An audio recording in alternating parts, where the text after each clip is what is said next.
más y comprendes mejor la vida.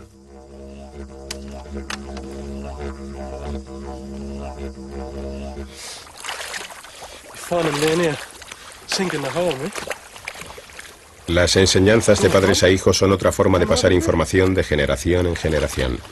Philip enseña a su hijo cómo encontrar las tortugas que viven en el barro.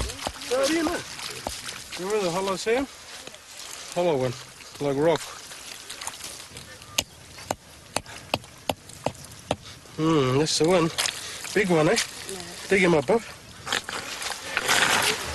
En realidad aprenden mucho. Es muy importante enseñar a los niños desde que son muy pequeños porque te ayuda a conservar tu cultura, comprender dónde están tus raíces y de dónde vienes.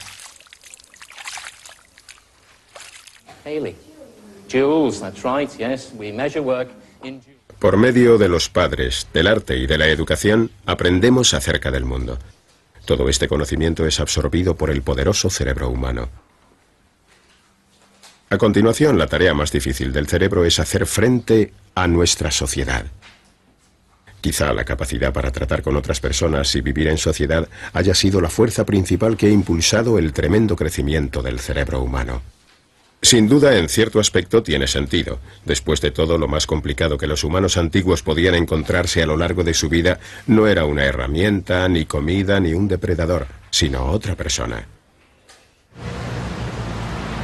En esencia, lo difícil no es el mundo en sí mismo, sino los demás. Averiguar las motivaciones de los otros, convencer, seducir, hacer amigos y no enemigos. Todo esto precisa cerebro. Podemos ver cómo sucede esto en nuestros parientes más cercanos. Los chimpancés pelean constantemente entre sí por ser líderes del grupo. Aquí, un joven macho intenta derrocar al macho más viejo. Y si bien los combates son indudablemente dramáticos, a menudo más que la fuerza bruta, lo importante es la capacidad de sellar alianzas con otros chimpancés. Más vale maña que fuerza.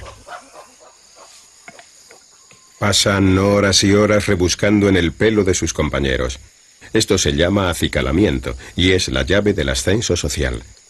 Cuanto mejor se le den estos gestos sociales, más probable es que ascienda en el escalafón.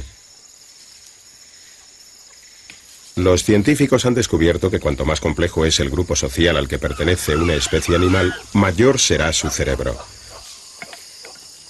La capacidad de engañar, de conseguir aliados, de ganarse a los demás, debe de haber sido vital en el desarrollo de la mente del chimpancé. Esta teoría se apoya en algo inesperado: los murciélagos. Cuanto más social es un murciélago, mayor es su cerebro. Las especies solitarias tienen un cerebro pequeño, pero el vampiro, que comparte sangre con sus amigos, es la especie de murciélago con mayor cerebro. Necesitan un gran cerebro para prosperar en su mundo, complejo aunque pequeño. Las sociedades humanas son las más complicadas de todas las sociedades animales. La presión por ser el número uno es constante. ¿Y qué lugar mejor para buscarla que la antesala del poder? El Parlamento británico en Londres.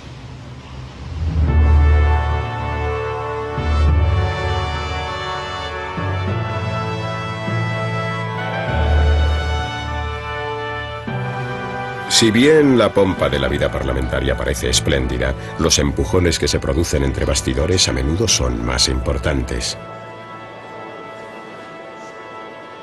Los políticos forman corrillos y susurran con aire de conspiración. Los pactos se sellan y se rompen.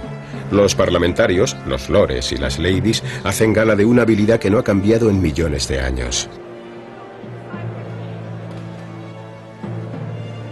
No somos chimpancés, pero es una verdadera selva.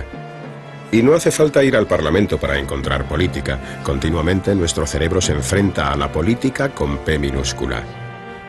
Los cotilleos, halagos, murmuraciones, en casa o en la oficina, no son más que nuestra forma de llevarnos con la gente. A lo largo de millones de años, el cerebro y el cuerpo del hombre han evolucionado para superar retos cada vez más complicados. Aprendimos a manipular herramientas, utilizamos plenamente nuestro sentido de la vista y desarrollamos una potente memoria. Hace menos tiempo dominamos el lenguaje, una forma muy eficaz de acicalamiento social.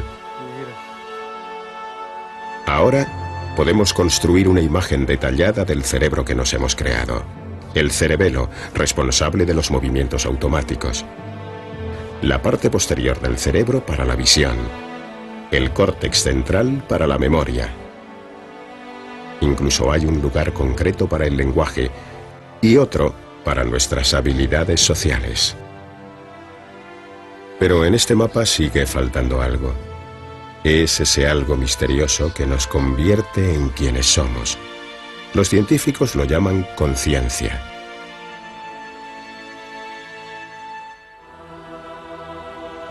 Esta es la mayor de las cualidades del cerebro. En realidad es muy difícil de definir, pero en esencia es la capacidad para ser conscientes de nuestros pensamientos y sentimientos, para que cada uno de nosotros tenga su propia personalidad. Sin conciencia seríamos apenas robots, repitiendo los movimientos rutinarios de la vida. La conciencia nos permite apreciar las grandes cosas de la vida: el amor, el arte, la ciencia y la religión. La conciencia hace que nuestro cerebro sea algo más que un simple conjunto de células grises y electricidad. Nos convierte en verdaderos humanos. Como tema de estudio, la conciencia es algo extremadamente difícil. Pero una serie de intervenciones quirúrgicas extraordinarias han revelado unos hechos novedosos y sorprendentes. Esta historia, bastante triste, comenzó en los años 60. Los neurocirujanos, ansiosos por tratar a sus pacientes gravemente enfermos de epilepsia, experimentaron con una operación para intentar controlar los ataques.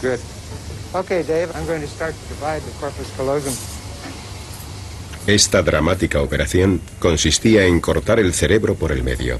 Confiaban en limitar los futuros ataques a un lado del cerebro. Era un enfoque radical, pero los pacientes sufrían de una forma tan grave de epilepsia que esta era su última esperanza. La operación solía funcionar, pero tuvo efectos secundarios trágicos en algunos pacientes. Vicky es uno de ellos. Posteriormente, los científicos descubrieron que al parecer la operación le había dado dos mentes independientes, cada una de las cuales controlaba una mitad de su cuerpo. Esto se hacía evidente incluso cuando Vicky se vestía. Sabía lo que quería ponerme. Abría mi armario y a veces una mano se disponía a sacarlo. Pero entonces la otra mano se hacía con el control. Un par de veces tenía puestos unos pantalones cortos y me veía poniéndome otro par encima de los que ya tenía. Y yo sabía que eso no estaba bien. No podía salir así de casa. Cada una de sus manos obedece a una mitad de su cerebro. Es como si su conciencia se hubiese partido por la mitad. Dos mentes en un solo cerebro. Esto es extraordinario. Si nuestra conciencia estuviera localizada solo en un lado del cerebro, no podría separarse en dos como le sucede a Vicky. Así que nadie puede señalar una parte de su cerebro y decir, ahí me encuentro yo. En pocas palabras, la conciencia forma parte de todo el cerebro.